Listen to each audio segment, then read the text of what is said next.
बहन शबनम जी से भी रिक्वेस्ट करूँगा कि वो भी भाई बिना नाम नहीं करते।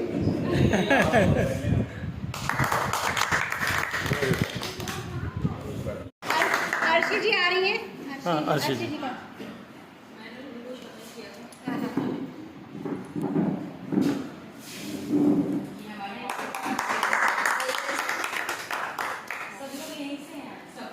जी हाँ जी।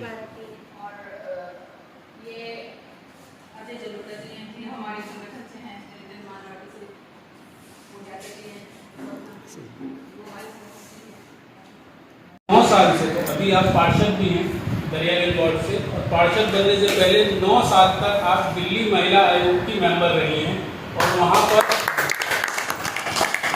सिर्फ दिल्ली नहीं, दिल्ली से बाहर की महिलाओं के लिए भी बहुत कुछ काम आपने करा है। महिलाओं की कोई भी समस्या अगर आपके पास पहुंची है तो आप उसके समाधान के लिए उनके कंधे से कंधा मिलाकर खड़ी रही है।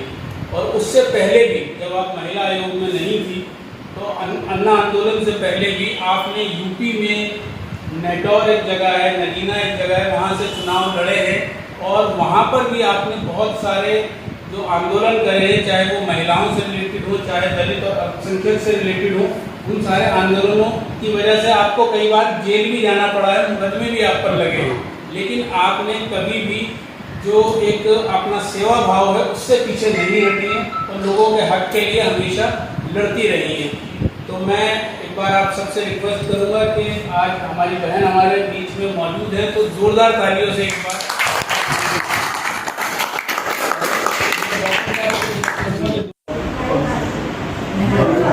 साहब का और आप सभी लोगों का धन्यवाद करते हैं आप लोग साथ में, क्योंकि हम लोग जो है जैसे गवर्नमेंट और एक संगठन चलाते हैं राष्ट्रवादी संघर्ष मोर्चा, जिसका मैं अध्यक्ष हूँ, उपाध्यक्ष मुन्ना राव जी हैं, दौलत भाई अजय जी हैं और बहुत सारे। लेकिन अगर ये जो संगठन है तो हम लोग बात कर रहे हैं, चल रही है हम लोग की जिलानी साहब से और साथ ही एक दलितों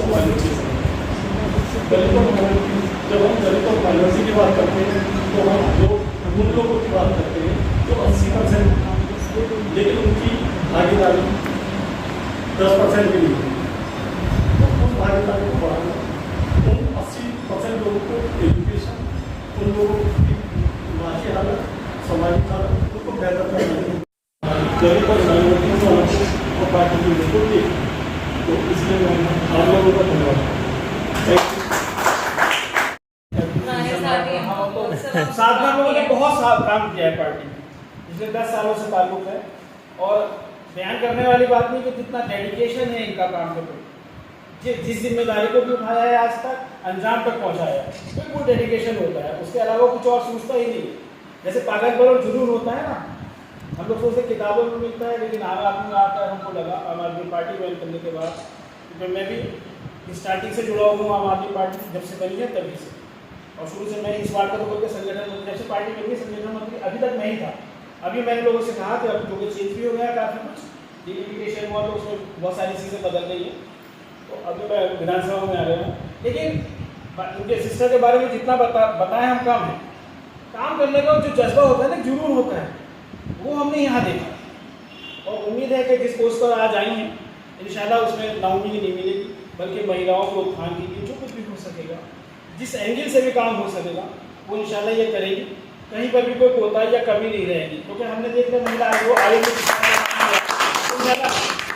हमारा संगठन बहुत मजबूत है, आम आदमी पार्टी का संगठन, महिलाओं का भी, और जितनी भी विंग्स हैं हर एक विंग अपने में मजबूत है। उतार चढ़ाव सब होते रहते हैं, लोग आते रहते हैं, लोग जाते रहते हैं, वो सब जगह चलता है, लेकिन हमारे यहाँ की खास बात यह है कि सिर्फ काम करने वाले छोटी सी पार्टी से के लिए कितना बड़ा उन्होंने कानून अपने हाथ में लिया और राज्यसभा में पास करवाया, लोकसभा में पास करवाया, मतलब अपनी पावर को उन्होंने पूरी तरीके से दुरुपयोग करने का काम किया, जो दिल्ली के अंदर चल रहा है। हमारी पार्टी में 15 साल से लोग बीजेपी वाले सत्ता में थे, 15 साल के बाद में आप भी कहते हैं ना, जब पापा हाथ से जाती है तो आदमी बहुत मार जाता है। तो जब हम सदन के अंदर गए तो बीजेपी वालों को तो क्योंकि उसमें से काफ़ी लोग पुराने पार्षद भी थे जो दोबारा जीत के आए थे। तो सिर्फ 3 घंटे तक सोई, 3 घंटे से मैं 24 घंटे नहीं सोई, लेकिन लगन और मेहनत और जुनून जब आपका होता है तो आप कुछ भी कर सकते हैं। तो कभी भी किसी भी इंसान को छोटा नहीं मापना चाहिए। मेरा छोटा कर्मचारी भी होता है, अगर मेरे यहाँ पे चाय पिलाने वाला भी होता है, पानी पिलाने वाला भी होता है, मैं उसको भी चाचा भैया करके बात करती हूँ, क्योंकि मुझे पता है समय का कुछ पता नहीं होता है, कब किसको किस तरीके से करवट बदल जाए, समय कुछ नहीं मालूम। तो ऐसे राजनीति में होता है। तो मुझे मैं वहाँ पे 8-9 साल महिला आयोग में रही, महिला आयोग से मैं चयन करके वो पेटीज का चल रहा है। और अब मेरा मैं पहुँच भी नहीं महिलाओं को राजनीति में ज़्यादा ठीक मुझे बहुत सोच समझ के बनाया होगा, जिसमें मैं बनी थी, मुझे आधा घंटा पहले मैसेज आया, कॉल आया कि आपको प्रदेश अध्यक्ष बना दिया गया, लिस्ट आने वाली। मुझे लगा मजाक हो रहा मेरे साथ।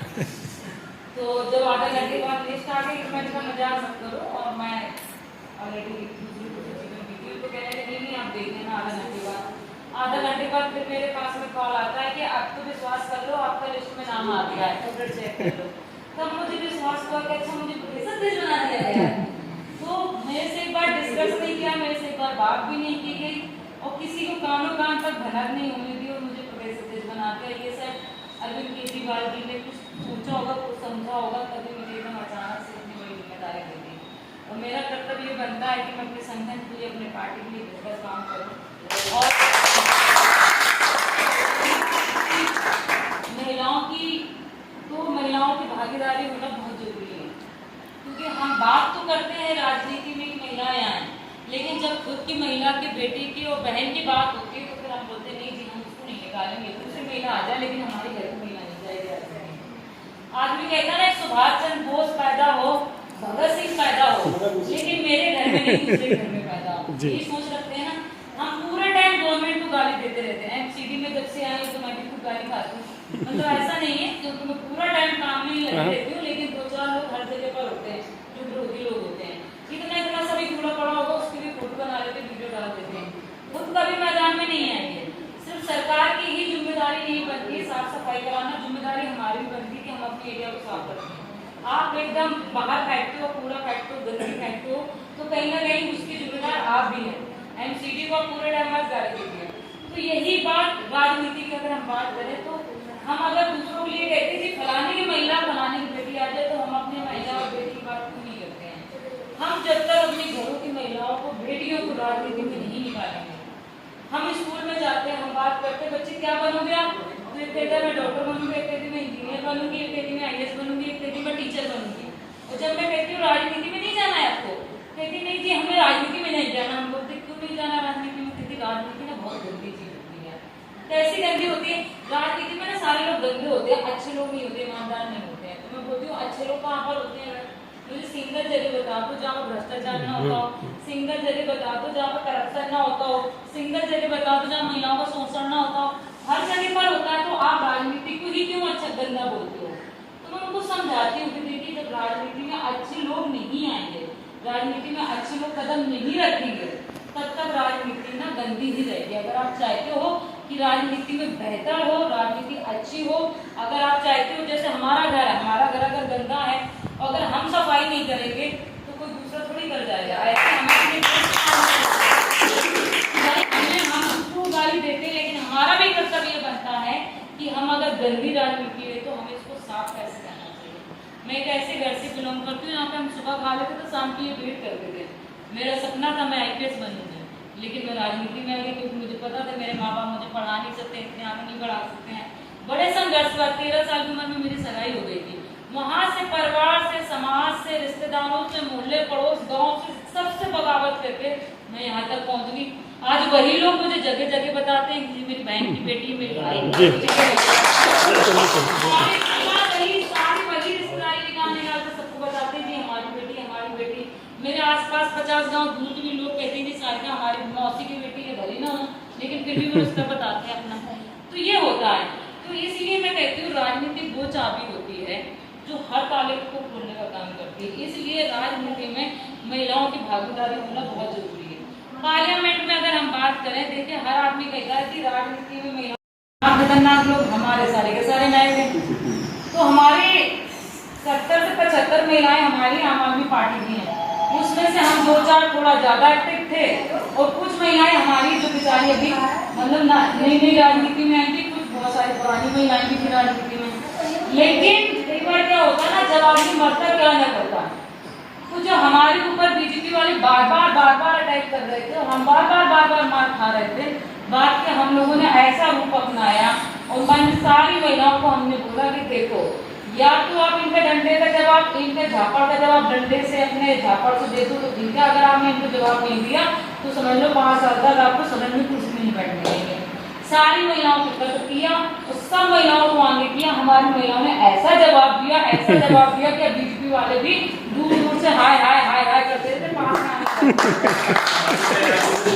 तो ये हालत है, ये महिलाओं की वजह से, क्योंकि महिलाओं की पावर की वजह से जब उन्होंने देख लिया भाई अब इनके पुरुष नहीं बोल रहे हैं, पुरुष तो हो गए पीछे, अब इनकी औरतें जो है ना शेरनी बन गई है, सारी पार्षद महिलाएं शेरनी बन गई हैं।